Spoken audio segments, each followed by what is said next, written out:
Good morning friends, আজকের ভিডিওটা এখানে স্টার্ট করছি। আজকে আমরা দীঘা থেকে ঘর যাব, ওর জন্য ব্যাগ প্যাকিং হচ্ছে। আমি ব্যাগ প্যাকিং করতে করতে আমি একটু ঘুমিয়ে নিলাম।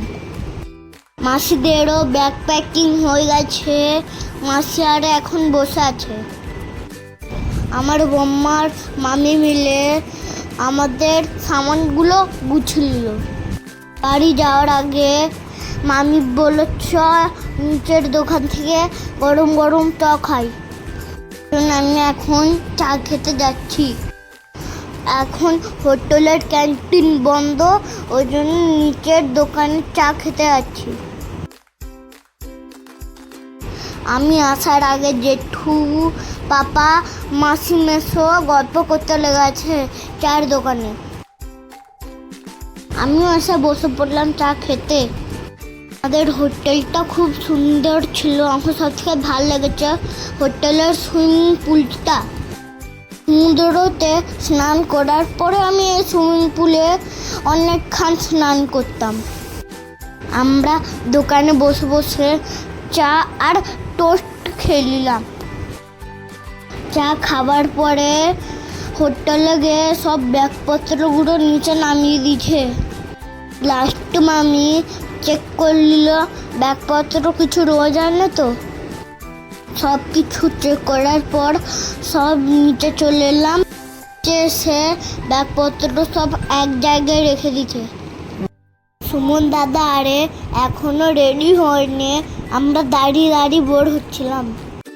হোটেলের এই গাছগুলো আমার দেখতে খুব ভালো লাগছিল। ফ্রেন্ডস, আমাদের কত ব্যাগ হয়ে গেছে। দাঁড়িয়ে দাঁড়িয়ে বোর হচ্ছিলাম বলে হোটেলের রিসেপশনে এসে একটু ঘুম পড়লাম আর দাদার সাথে একটু মস্তিও করে নিলাম। সুমন দাদা আরে এত লেট করে এখনো আসেনি, আমার কি বুঝতে আসে। সুমন দাদা বেশি করে অর্ডার দিয়ে খেয়েছিল, ওর জন্য বিল পেমেন্ট করছে। আর আমি শুভ দাদার সাথে এখানে বসে বসে একটু গল্প করে নিলাম। আর মামকে বলছিলাম সমুদ্রেতে স্নান করে চলে এলে ভালো হতো, আমার কি মজা বসতো। এবার সুমন দাদার বিল পেমেন্ট হয়ে গেছে, এবার আমরা গাড়িতে করেই যাচ্ছি। দীঘাতে এসে দেখলাম দীঘার রাস্তাটা কি ভাল লাগছে, চারিদিকে গাছই গাছ। আজকে সকাল সকাল ঘুম থেকে উঠেছি, এখন 7 o'clock বাজে, ওই জন্য আমার ঘুম পায়নি একটুও। দেখো ফ্রেন্ডস, আমরা দীঘার গেট পেরিয়ে চলে এলাম। সুমন দাদার সানরুফ গাড়িতে বসেছিলাম, আমি মামির হাতে বসিনি। আমি সুমন দাদার সামনে সিটে, রাজ দাদা বসেছিল। সুমন দাদা খালি বলছিলাম সানরুফটা খুলে দাও না, সানরুফটা খুলে দাও না, প্লিজ খুলে দাও, আমরা হাওয়া খেতে খেতে যাবো। এটা খোলার পরে মাম বলছিল নিচে নেমে পর অনেক লরি আড়ে যাচ্ছে। তারপর আমি নিচে নেমে গেলাম, আমার তো মুন্ডই খারাপ। এক জায়গায় গাড়ি থামিয়ে নাস্তা খাচ্ছিল, চপ আর মুড়ি, আর আমরা চিপস আর বিস্কিট খাচ্ছিলাম। সবাই নাস্তা খেতে গিয়েছিল, ওই জন্য পাপা একটু বসে বসে ফোন দেখে নিল। বড় মাসি বড় মশারে গাড়িতে নাস্তা করে নিল। তারপরে আমরা কুলিয়ায় চলে এলাম, এখন ব্যাগপত্র নামানো হচ্ছে। আমাদের আসতে আসতে অনেক দেরি হয়ে গেছে, এখন 12টা বাজে। এখন খুব রোদ বেরিয়েছে, খুব গরম, আমার তো পা জ্বলে যাচ্ছিল পুরো। আমার জুতোটা ভিজে ছিল, ওই জন্য আমি পরিনি। আমাদের অনেক ভিজে জামা কাপড় ছিল, ওই জন্য পাপা বোমা থেকে ব্যাগ নিয়ে নিল।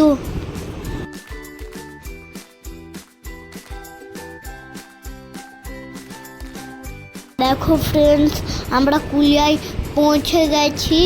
একটা কুলিয়ার নদী। দীঘা থেকে আসার পর আমার তো মনটা খারাপ হয়ে গেল।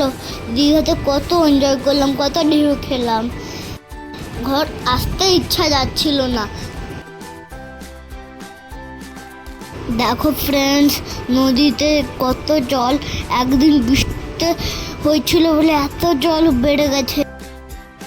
এবার আমরা মাছের সাঁকো পেড়াচ্ছি সবাই মিলে। আমার তো মাছের সাঁকো যেতে ভয় লাগে, কিন্তু এবার আমার একটু সাহস এসেছে। আমরা এই ফার্স্ট টাইম সবাই মিলে এনজয় করলাম দীঘাতে।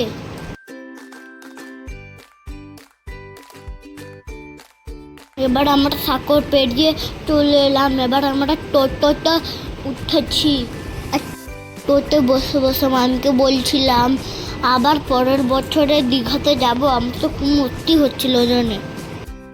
জেঠু বললো পরের বছর আবার দেশকে চলে যাবি তাড়াতাড়ি তাড়াতাড়ি, আবার তোকে ঘুরতে নিয়ে যাবো।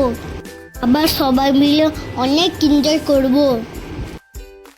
জেঠু আরে তো দেশে থাকে, তো ওই জন্য আমরা যখনও দেশে আছি জেঠু অনেক আদর করে দেয়। আমি দেশে এলে জেঠু বৌমার কাছে বেশি থাকি। আমি বৌমাকে অনেক আদর করি।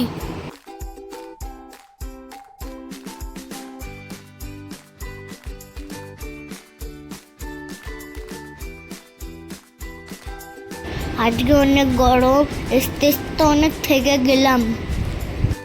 এবার আমরা ঘরের কাছে চলে এলাম। আমরা স্নান করে ফ্রেশ হই। আজকের ভিডিওটা এখানে শেষ করছি। ভালো লাগলে লাইক করবে। By friend.